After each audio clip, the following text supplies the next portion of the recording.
Hello guys, dito tayo sa pastulan. So yung baka ni Papa naglalandi, wala namang bakang lalaki rito na pwedeng kumasta sa kanya. So nagpa-iay sila. So magbabayad lang. So ayan na, kinulong na siya. So unang gagawin, tatanggalan siya ng dumi guys sa puwet. Yung tae niya tatanggalin para malinis yung procedure ng pag-iay.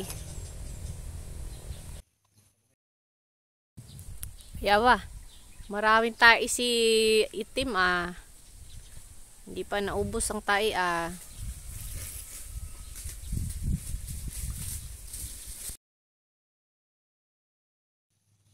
Natapos na siyang tanggalan ng pupu sa puwet. So ready na siya para iiay. So si kuya, si kuya naghahanda na siya. Maglaps muna syempre.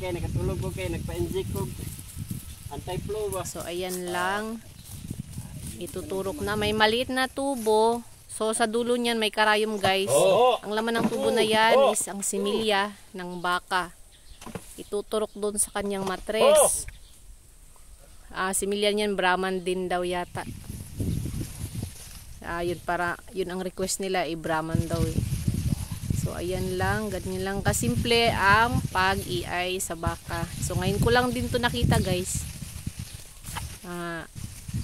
Ganyan pala, other way na para mabuntis yung baka. Kahit walang lalaking baka na magkasta sa kanya. Ganyan lang. Manifesting guys, sana mabuntis siya, mabuntis.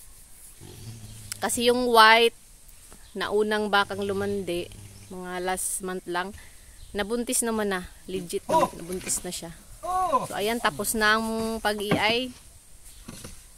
So ilalabas na siya dyan para makakain na ng damo.